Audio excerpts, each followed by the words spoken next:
joined by someone who is extremely passionate about spreading the great taste of flame grilled peri peri chicken to every neighborhood possible in the UAE.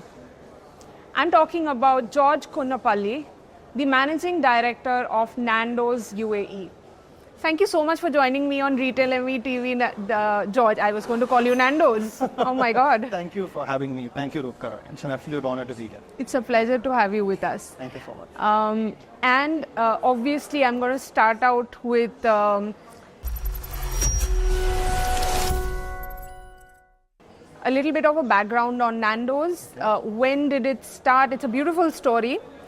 What does the brand look like today in the UAE? How many branches do you have? And where do you want to, where do you see yourself by 2025, let's say? Great. It's an inspiring story of two friends who met up in South Africa, and this is 1987. And they went to a chicken restaurant and they fell in love with the flame grilled peri peri chicken, and they bought the business and rebranded it and scaled it up and made it such a big success story that it was exported globally. Yeah. And Nando's came into the UAE in 2002, wherein our chairman, Mr. Suhail Kidwani, brought in the brand. And in South Africa, Nando's is positioned as a QSR.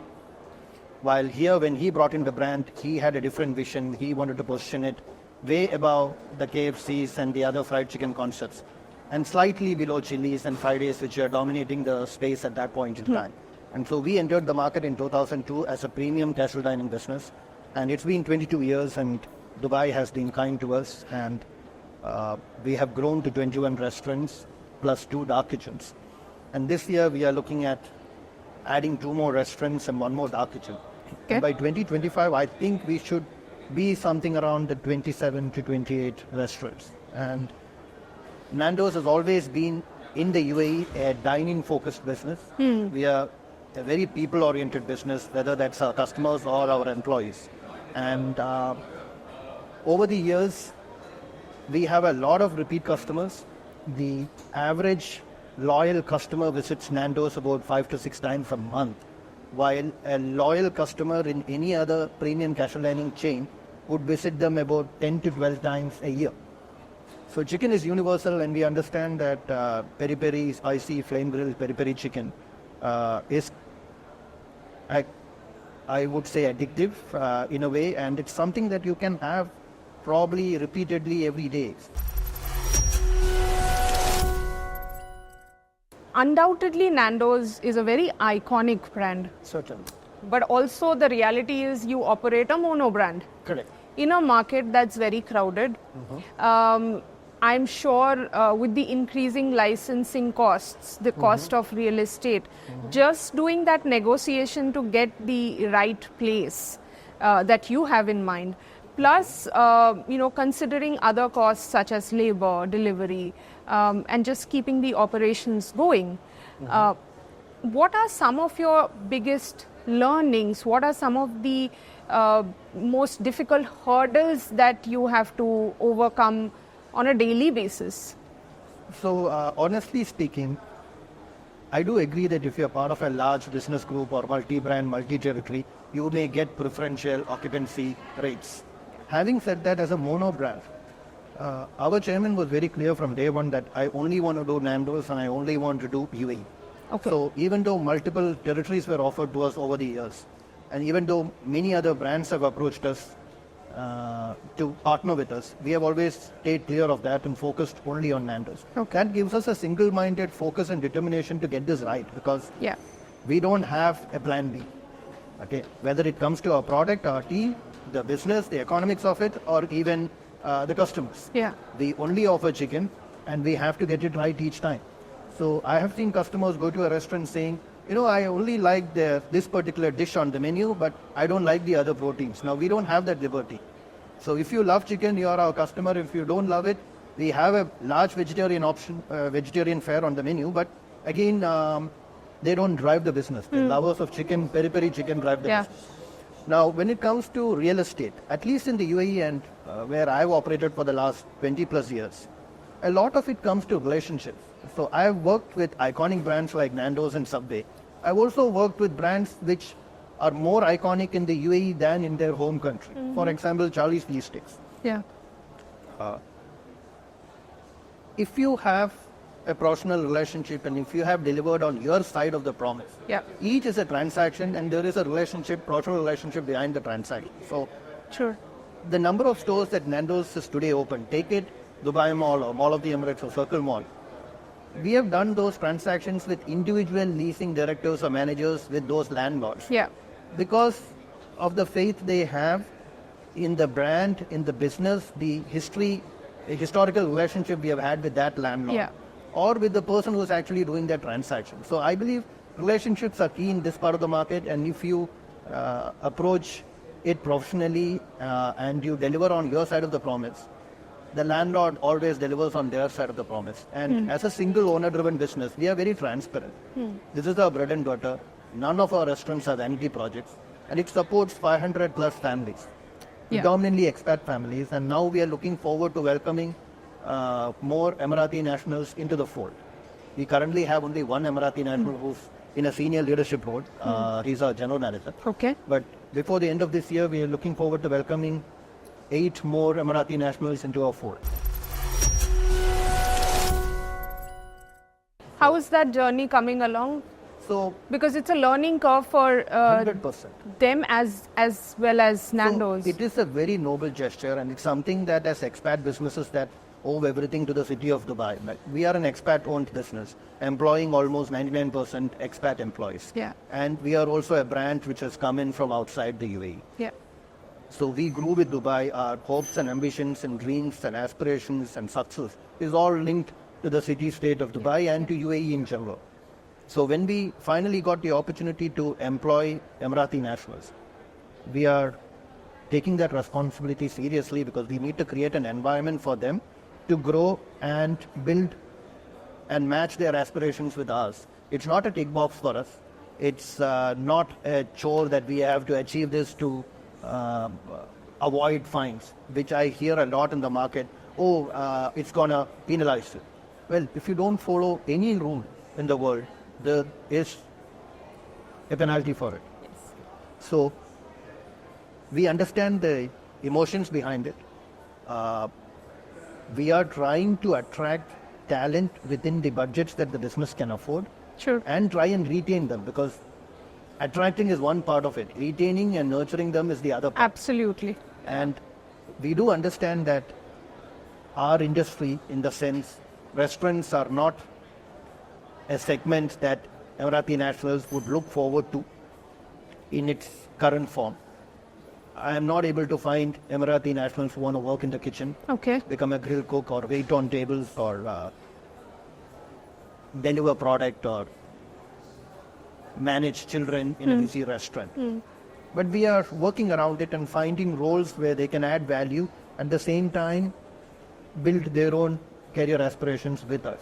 Sure. And yes, it has its challenges. When I release an ad or when we release an ad for front of the house or back of the house employees, we get hundreds of applications. Okay. When we released an ad for a graphic designer or a front of the house receptionist or a HR advisor for Emiratis, we didn't receive a single application. So probably we are using the wrong mediums. We approached LinkedIn, and our recruiter told us that LinkedIn does not allow you to specifically advertise positions for Emirati nationals because they see it as some form of discrimination, even if you call that positive discrimination or it's behind a noble idea. So we are still working with regulatory bodies and government entities to find that talent pool that will fit into Nando. Wow, that's But yes, it such is a huge challenge, learnings there. Yes, and it's something we are doing for the first time, so we should get better at it. And as we Absolutely. hire the first few Emirati nationals, they will also teach us how to manage expectations and how to meet Certainly, expectations. So certainly. I think it's still early days, and we are looking forward to it. Yeah, we are going to amazing. learn new things from them. They are going to learn things from us. So it's going to be a very collaborative effort. Absolutely, absolutely. This is wonderful. We know that post-pandemic food business, restaurant business, they are bouncing back. Yes. The landscape is looking very exciting, the homegrown landscape, the franchised concepts. Yeah. But is there anything that keeps you up at night? Cost of doing business definitely is a concern for us. And a lot of it is beyond our control. Some of it is within our control. So when you have been running a mono brand, like you mentioned, for 22 years, you have achieved a certain critical mass and your top line is probably very mature. Yeah. And obviously costs are going up for a variety of reasons. And there is always an effort on the part of operators, because we have to return on the investment for the benefit of our shareholders, for the benefit of our ownership. And when we look at Dubai in the early 80s, 90s, it's a city-state with very little natural resources to fund its growth aspirations. And naturally then it became a fee-based economy, and we were more than happy to partner in that dream. And the benevolence that city has extended to us is, we can't thank it enough as an expat business. And then along the way came a tax code, because we had to be aligned with the rest of the world, and that's a welcome addition, because now we are aligned with the rest of the world. And It's been a learning journey, of course. 100% a learning journey. And like Mr. Alabar said in his keynote, if you are profitable, you should be more than happy to share a part of it with the government, which is making this infrastructure and this way of life possible, and this business environment possible. Sure. And the vision, the leadership, the execution. Now, there's no city in the world which can come anywhere near on any given day. So, and this dream that as an expat entrepreneur that Mr. Sohail had would not even achieve 50% of it in any other part of the world in the seamless way that it has delivered in Dubai, or in the UAE for that matter, because we are also present in Abu Dhabi, Alain, Sharjah and Ras Al Khaimah, but the bulk of our real estate, our business is Dubai. But as small and medium establishments which employ 500 plus employees, if there is further relaxation in the fee structure as the tax code takes complete effect, that would help us become more competitive and be a bigger part of this growth trajectory, is how we see it. A lot of fees have come down as the tax code took into effect, because globally, if fee and tax-based economy is not always viable in the way that we would want it to be. Because as you know, F&B businesses have razor-thin margins, and it's a highly volatile business. And everybody at this conference, for example, are investing in restaurants and hospitality because they're passionate about food. Because as an investor, there are several other industries and business sectors where the margins are far higher, the profitability is much better, the risks are much lower. So they are investing in restaurants and food and beverage and hospitality because they're passionate about food. It's not purely a profit-driven business. So definitely a further reduction in costs, fees would definitely help. The other element is the difficulty in predicting occupancy costs over a 5-7 year horizon, because many of our leases are 3 years. Now let's take the example of a super regional mall sitting next to a community mall. Sometimes they are only 3 kilometers apart and it's the same primary trade area. Now, whenever we talk about rent regulation, there is always a feeling that we are trying to restrict free market forces. And that's a misconception, because, and I want to clarify this, at least as Nando's, we understand that the super regional mall would be probably 1,500 dirhams a square foot, and the community mall just 3 kilometers away would be 250 dirhams a square foot. Now, if our business case supports us, we would go into the super regional mall and pay the rent. And if my business case or our business case says we won't be doing that kind of revenue, we'll go into a mall which is 250 dirhams a square foot. And your business case over 5 or 7 years is built on that rent, going up at 5% per annum or 7% over 2 years, which is the industry norm. But what? And then you go and invest 3 million or 4 million dirhams in a restaurant, then you know in 5 years, 3 years I'm going to return my investment, and I'll renovate in 5 years, and it keeps going. What happens when at the end of third year, the renewal lease says 30% rent increase. It's completely destroyed your business case, and now your payback period is extended. Yes. Now you have to again spend on the renovation which the landlord expects or the brand expects in the fifth year. And that's where we are requesting some clarity or regulatory framework to define that this is the maximum it can be, or if all things being equal, you could continue on the same rent. Some clarity. Yeah. Okay. It's not trying to regulate or restrict. It's not trying to restrict. It's only trying to regulate. Okay. And that's where we are requesting, or we are hoping that the powers that be will come in and define it, similar to residential real estate, where Yes. we know that your rent can go up by 10% or 20% or stay the same, depending upon several metrics that the regulators have put in place in consultation with all stakeholders. Sure. So that's the only expectation we have when it comes to occupancy costs. And emiratization, of course, keeps me up trying to understand how can we make our work environment conducive to new participants. And also exciting for them, I guess, so that you Exactly. can retain them in the long Because run. let's face it, if you are an expat-owned business where predominantly you are attracting an expat workforce, there's a certain vibe. Yes, of course. And if you are attracting, and it's different if you are attracting predominantly employees from the subcontinent or Arabic-speaking employees or Western expats, each has a different vibe. Sure. Especially if you're a small business. Now, if you are talking about big private enterprises, they definitely can incorporate all these various elements from different parts of the world. So for us, it's a challenge, a positive challenge to ensure that they are very comfortable and they add value and they feel valued, and as we are able to meet their career aspirations. It's not a tick box for us. So that does keep me up at night. How do we achieve that synergy? How do we incorporate them into our family seamlessly? Sure. That's a And good that's important problem for to us. have, I guess. That's important for us. Yes. Yeah, definitely. Sure. With that, I get into the fun segment of this interview, rapid fire. Let's hope I don't disappoint you. Not at all, I don't think so. Easy and fun questions. All right. What do you like to cook? Tapanji just asked me, in fact, he asked me, a lot of people have asked me, do you cook? And I can barely get through Maggi noodles or scramble an egg. But if you ask me, can you make one of your award-winning flame grilled peri-peri chicken? Unfortunately, no. I believe I won't do a good job But at it. I've been trained, but I don't think I'll do a good job. I'll be happy with that Maggi. That's soul Maggi food. definitely, and yeah, I do a good job with Maggi. I must say that. Yeah, I That's have it. fans. That's all we need. Yeah. Done. Sweet or savory? What are you likely to reach out for? 1000% sweet for breakfast, lunch, and dinner. Oh, how wonderful.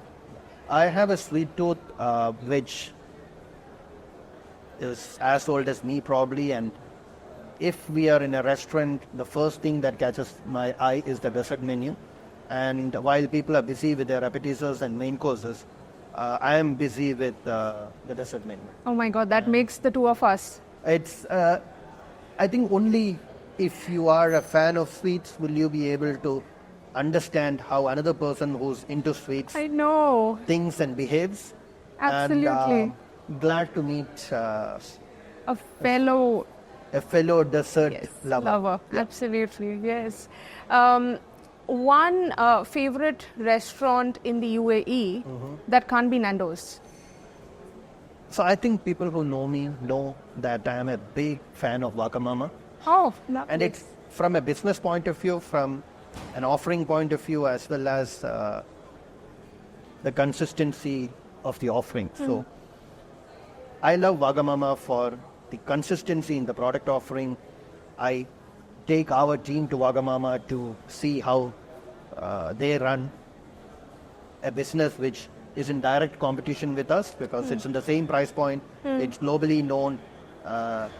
Nando's is bigger than Wagamama in the UK, but people know both the brands are in the same premium casual dining space globally.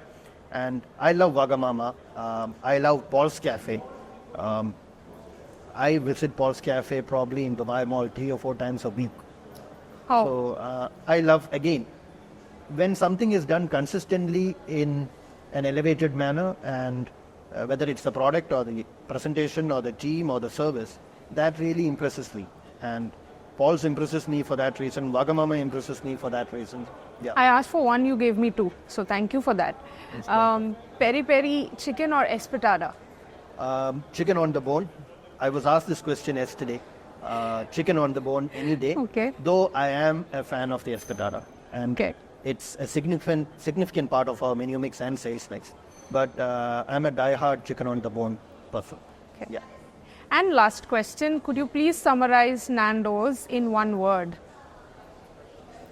Passion. Great. Certainly passion. Family comes very close. We hire people for three key attributes: passion, optimism, Yeah. and ambition. And I think we always keep saying that labor is in short supply. But in our experience, I think these three key attributes are in short supply. And I'm somebody who believes that when you are recruiting people, especially if our head of people or our director of operations is recruiting people, they've had a successful career, and that's why they have reached that point Sure. in their professional life. And if you see a boy or a girl who reminds you of your youth, please hire her or him. It can't go wrong. I Because like if that thought. It's that so goes beautiful. wrong, then you're basically saying you've gone wrong. Yeah, that's a beautiful thought. So rarely you meet that. You find somebody across the table who reminds you of your starting days or your mid-management level days. Sure.